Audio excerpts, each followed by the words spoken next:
Perfect. Yeah. I'm excited. Jimmy has some new things to try out. He's been Yes, I'm so excited. he's been expanding his set of skills, you know. Sick. But yeah, so let's just jump right in. Perfect. Last time we saw each other was in Austin. We Yeah. had just signed our partnership. You were about to head out on a long Europe tour, and then you came back and you got ready for Victor Hugo for WNO. So Yeah. I kind of want to talk through that a little bit, your experience on that, and kind of what that meant for you.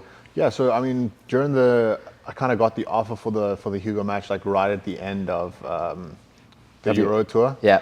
Which is always kind of stressful because it's like you're going from almost no training into like full-on preparation. Yeah.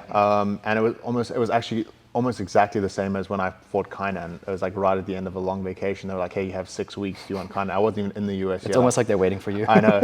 I called John and I was like, "Hey, John, like, do you think this is a good idea?" And he's like, "Well, it's a big match. Like 6 weeks, you can probably do a good training camp." So he's like, "Do it." And so same thing with Victor Hugo.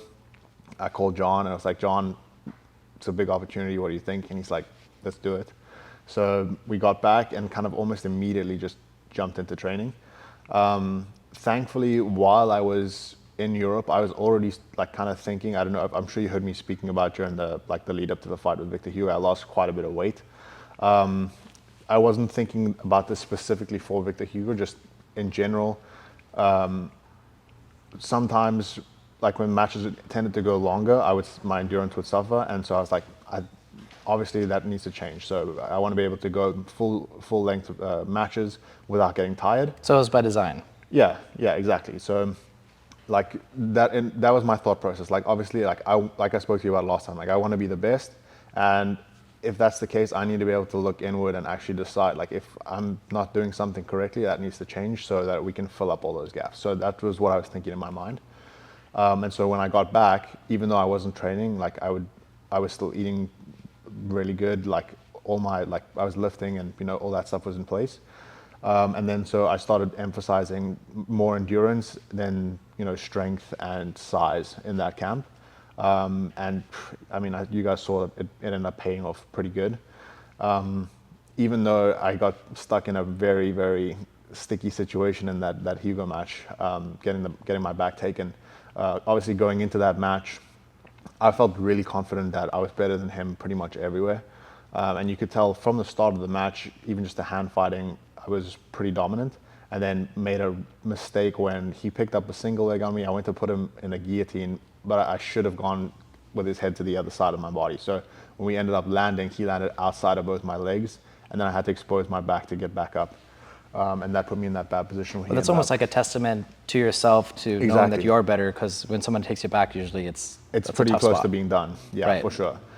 So yeah, when he got to my back, I remember like actually being able to think clearly. I was like, all right, we're in this situation, a little bit stressful, but we know how to get out of here, and kind of leading up to that match, just in general, in the back of my mind, I knew that Felipe was next because I'd spoken to the guys about it, before. And so Gordon had put a big emphasis, especially since in ADCC, that's how I lost, by getting my back taken. We put a lot of emphasis into back defense. And so I felt much more confident in, okay, just put defensive measures in place and slowly start to work your way out. And so almost in a sense, you started picturing your next match already in that position. Not so much picturing the next match, just realizing that, okay, like we've prepared well for this position. Yeah. And so that just made me a lot more calm, where it's like, okay, I don't have to like spaz out to try and get out of this position and just completely leave my neck exposed. Like, we can take a little bit of time. It's a 15-minute match. Cardio is good. Like, we can just slowly work our way out of the position. And once I got out of the position, he was exhausted and I was able to immediately just go straight onto attacking. I think like I stood up out of his closed guard. As he stood up, I immediately went behind, started attacking his back. He got out of that initial burst, and then I ended up hitting that duck under, taking him down, passing his guard straight to mount. And he was just completely exhausted. And so from there, it was just downhill from there. I was able to take his back, start working on finishing. I was so desperate for a finish. I don't know if you saw at the end, I literally started trying to punch strangles in on him. He went belly down. I had closed fists, and I was just swinging to try and get a strangle in. Unfortunately, I wasn't able to, but I was I was happy with the ending of that match just because, like we spoke about it, like that was the gap that I wanted to fix, which was that endurance, and Yeah. I was able to do that. So that's what made me so happy about that performance. Yeah. Yeah. So from there, Felipe was next. Obviously, you were in camp for it. Yeah. You were like, what, 2 weeks out? Yeah, we were about 3 weeks out, and Ricardo called me and he was like, "Hey, unfortunately, Felipe hurt his knee. He's not gonna be able to compete. We'll try and get you some other matches." So that was unfortunate. Like that was gonna be Felipe has the #1 spot. Yeah. And that was like the big thing for me. I was like, man, this is finally it. Like I'm gonna get that #1 spot. And also, it's not just taking it from taking the #1 spot. It's avenging a loss from ADCC finals. So if I manage to get that back, it's getting the #1 spot and also redeeming myself to that last match. So I was really really excited for that match to happen. But I understand things happen. People get injured. So it was just one of those things. And yeah, unfortunately, we weren't able to find a replacement for that card. So we'll try and definitely make that match happen again at some point later this year, or maybe try and push for a match with the big man, Nicky Rod. You were saying earlier when we were talking that that's the type of stuff that keeps you up at night. It's like that #1 spot is like you want it so badly. Yeah, so I mean that's definitely like one of the biggest things that's been like kind of even just adding to like I mean I don't really stress a lot about things, but I stress about not being #1. Like in my head, like since I can remember, like when I decided that this is what I wanted to do, that was my goal, is to be #1. Yeah. And so to be so close and even have that match like kind of like scheduled, Yeah. I was like, okay, like this is it, like we're gonna get it. And then it to be cancelled kind of definitely left a little bit of like a unfinished business feeling. You know what I mean? Like it has to happen now. Yeah. So yeah. I mean, you just think about it for ADCC happens. Yeah. You get so close to gold. Yeah. Right. After your journey of doing the trials and doing, trying to make it to ADCC, and then all the way to your journey of going to Austin and then entering that camp and training with them and then having such a good run and then getting that rematch scheduled. Yes. I mean, that's like such a long stretch of wanting to get that #1 spot. Yeah, no, for sure. I mean, it's like almost like you say, everything that I was doing from that point where I lost was essentially preparation for that rematch. Yeah. I didn't at the start of it, I didn't know when the date was going to be, but I knew it was going to happen at some point. Yeah. And so that was ultimately the goal that we were working towards, and then to have it come to fruition and then just fall off the end like that was definitely disappointing. But he can't go anywhere, you know what I mean? Like if he wants to keep the #1 spot, he's gonna have to fight me eventually. Is it do you really want that match with Felipe? Or let's say Felipe is getting married and he retires and there's somebody else. Is that still gonna be as fulfilling getting that #1 spot from somebody else? Or how much do you want this match with Felipe? I want the match with Felipe really bad. But the only other person who I think I would be satisfied with it is if it was Nicky Rod, because those two guys are, I would say, the two best guys outside of me right now. So if it was with either one of those guys, I would be happy. And then also, like whoever comes first is going to feed the next one, because both those guys want the title. So if we can make that match happen for the title, regardless of who it's against, the other guys are going to want a shot at the title. So we're going to get both of those matches done. So yeah, like whoever decides they want to go first makes no difference. You're gunning to for me. it no matter what. Like we're going to have to fight them both. Yeah. So obviously next up would be CJI. Yes. Which is like a super interesting tournament this year. I mean, I went to the one last year. It was like probably one of the most like astonishing, just like out of the box tournaments I've ever attended. Yeah. In terms of like the crowd and just the entertainment factor. Now you got all the teams, which is like has been done before, but not Craig style. You know?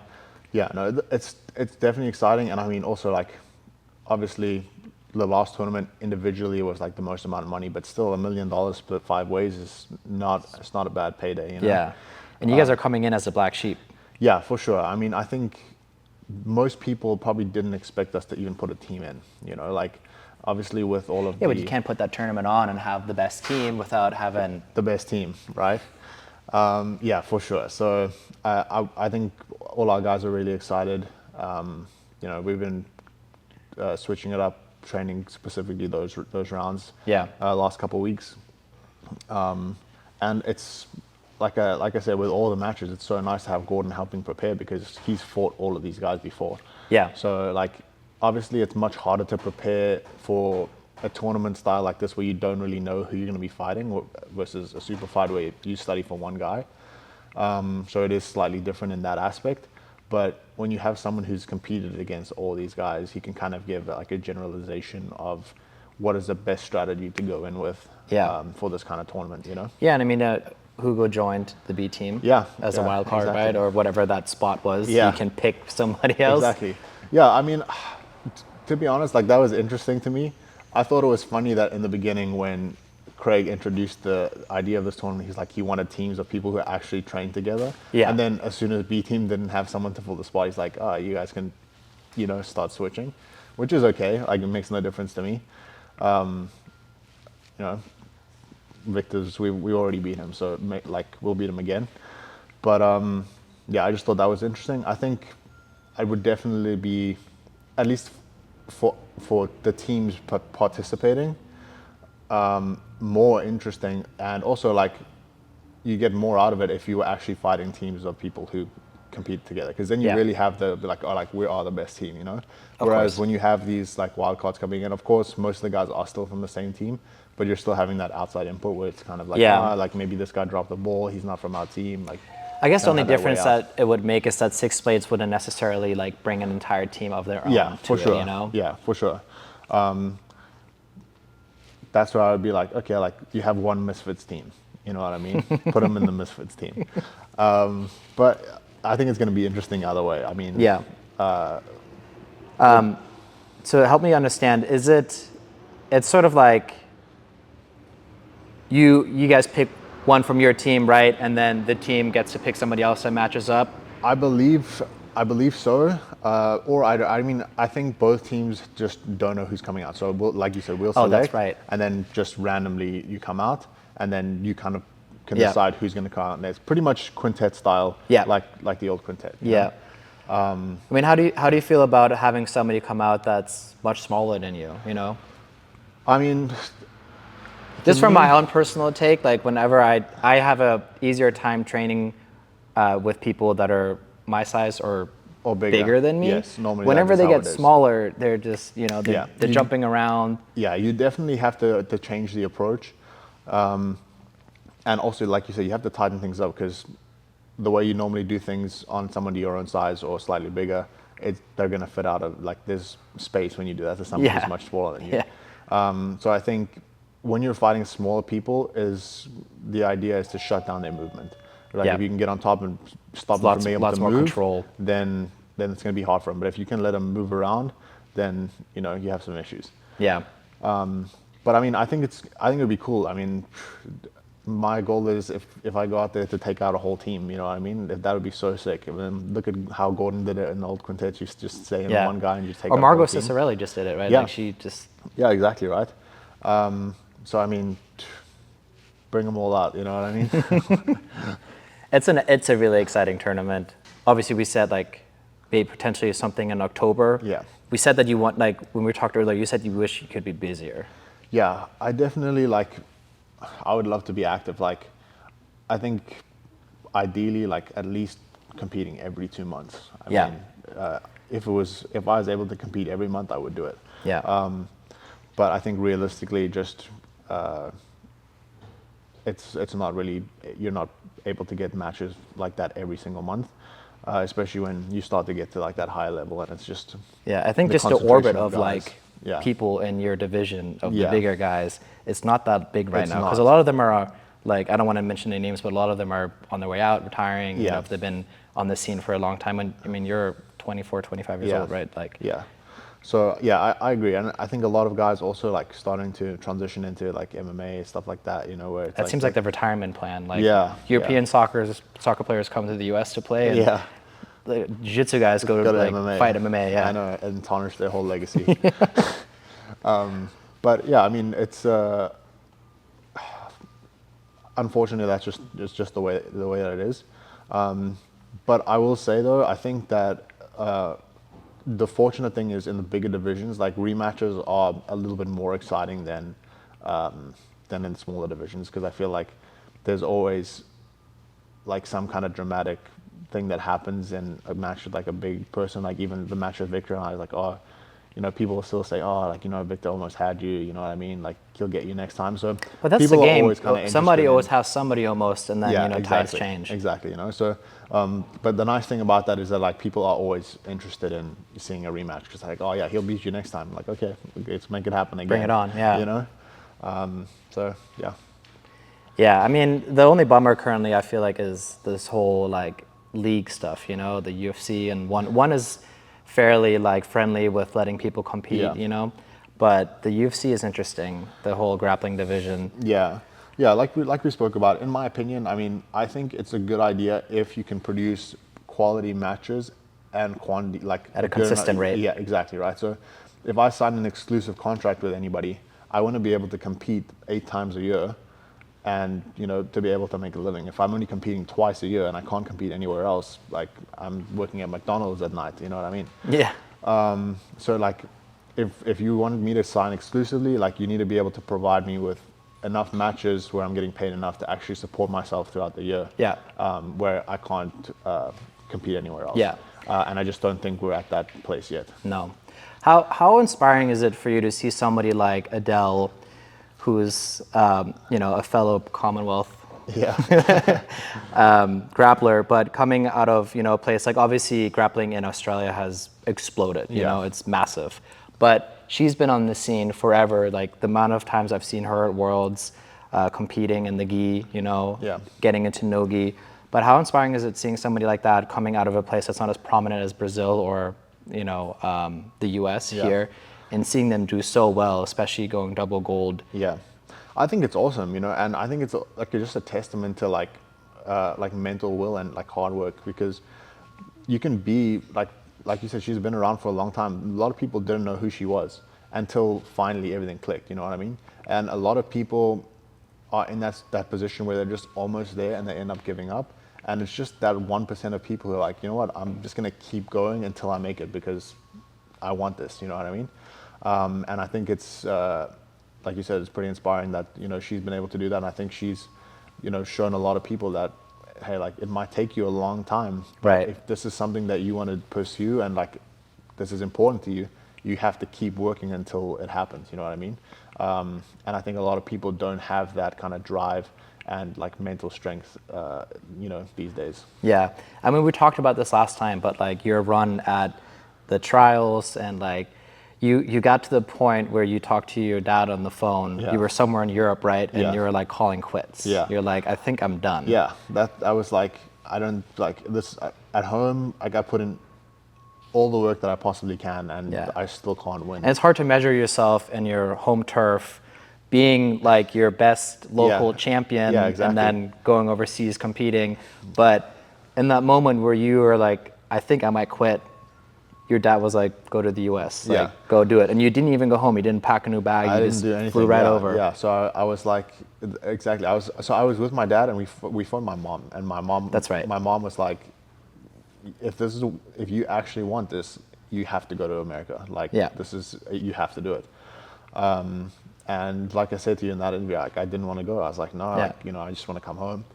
And she's like, if you don't go, you will regret it forever. Like even if you go, I'm not saying you have to continue, but you have to go and try it and Yeah. just, you know, do it so that you know, okay, this isn't what I want to do, or okay, actually this is what I want to do. Yeah. And I'm so glad that they told me to do that, because yeah, I mean, it's been a great ride. Yeah, the next thing that pops into my mind is you on a scooter Yeah, on the highway. on the highway in Austin. Yeah, definitely. That's crazy. And just sitting in on classes. Yeah. And now you had almost a rematch with the number one that you Yeah. wanted so bad, and you got engaged. I did. Yeah, it's definitely been a good couple months for sure. Yeah, that was. I think it's hard to find, you know, people that that you match with so well, and Kellyanne and I have a lot of similar goals in life. Yeah. Whether just having a family one day, and similar goals and views, and I don't know. I'm not the kind of person. A lot of people thought it was like crazy soon, because we've been together like it's coming up on a year. Yeah. So a little bit less than a year.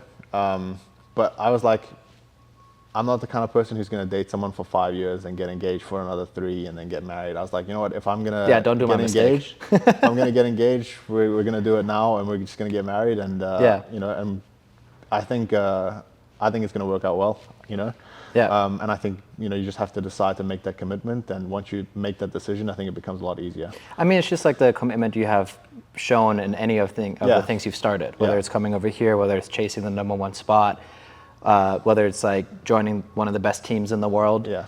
And now you're part of this whole transition from their new school that they're building, right? Yeah. You're part of the team that's entering the CJI. Like, you're a valuable core asset of one of the most valuable teams in the game. Yeah, I mean, it definitely feels really cool, and I'm so grateful for like all these opportunities. I mean, it's because all of this stuff, like, it's so great, but it's nothing that I could have ever done by myself. It's always because of like someone who's been willing to help. Like, Gordon was like, hey Luke, like when I spoke to you guys, I got there, he didn't know me from anything. He's like, hey, like, I'll give you a ride to training, here's some clothes, you know what I mean? Like, just small stuff like that, and just putting effort into me, and like, if it wasn't for Gordon, I wouldn't have that first match on Who's Number One. Yeah.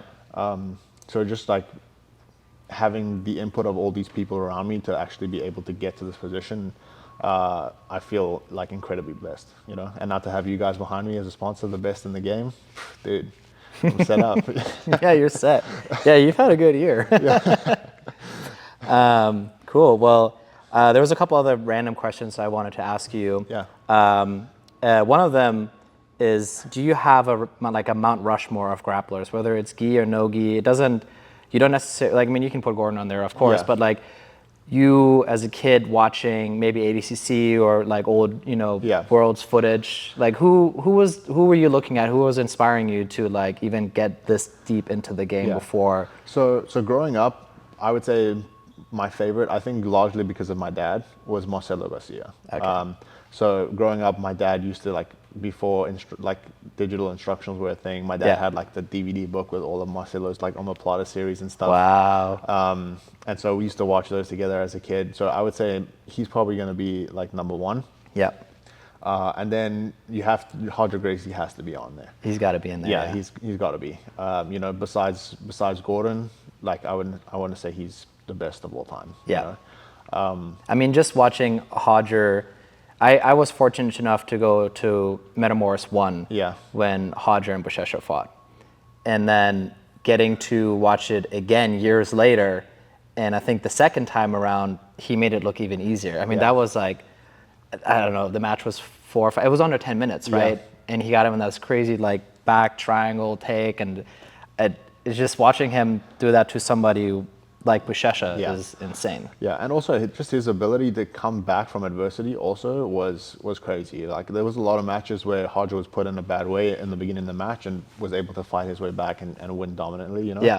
And, I think that's what, shows a true champion, being able to fight your way out of adversity and come back and win. Yeah. I think that's a really important aspect. So those two for sure.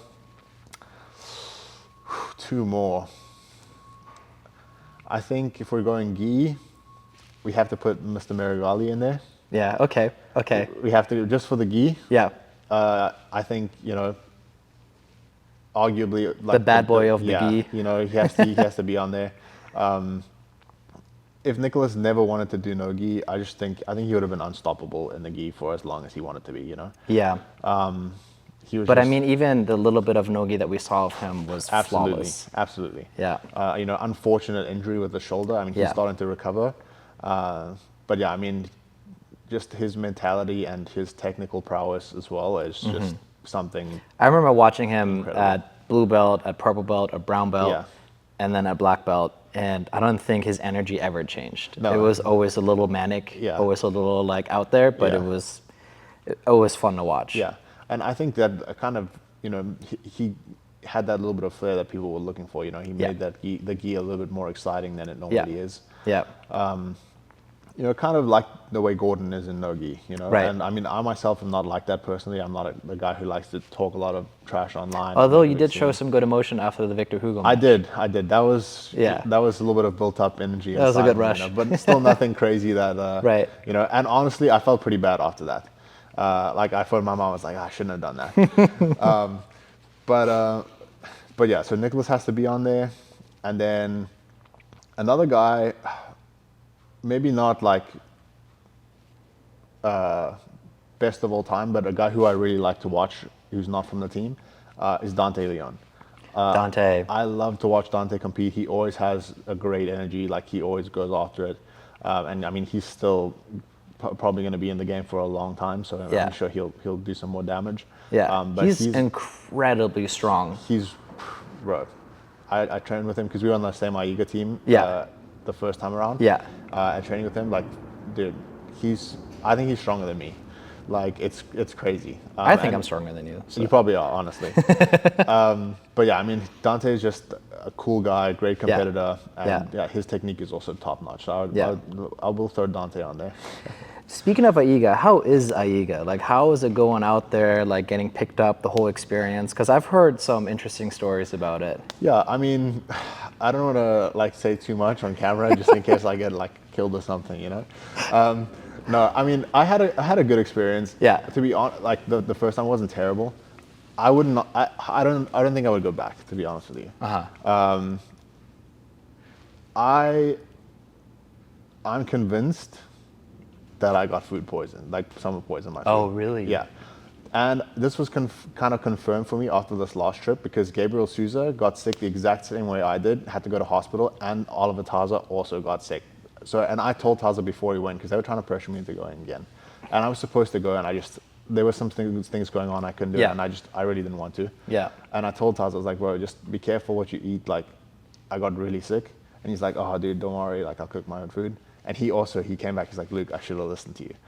So like, I can't say for sure, like with 100% certainty, you know, because obviously like it's a different country, like maybe just not used to the food. Yeah. But I was like, it was a little bit suspicious, you know what I mean? Yeah. I mean, it's always tough for the boys out there, like the local team, you know? Yeah. Because they have that mentality of like these wrestlers, you know, and like they always think that it's better than jiu-jitsu, and I feel like they get proven wrong every time. Yeah, for sure.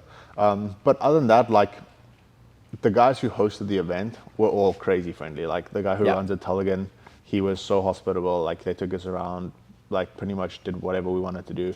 Like in that aspect, it was great. And the country itself is beautiful. Yeah. Just for me, the competition. Also, it's a long way away. It's like 30 hours of travel each way. And how many stops are you doing? There's like three? Just one stop. Just one stop? Yeah, there's one stop in Istanbul. Oh, okay. So you fly Houston, Istanbul, and then Istanbul, Kazakhstan.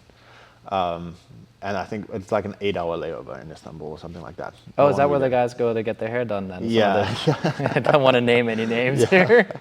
I know a few guys in jiu-jitsu that have gotten their hair done, and it didn't work even after. Oh, really? Mm-hmm. Oh, dude, I thought it was like guaranteed. That's upsetting to hear. I think there's something that happens when you. Let's not get into that topic.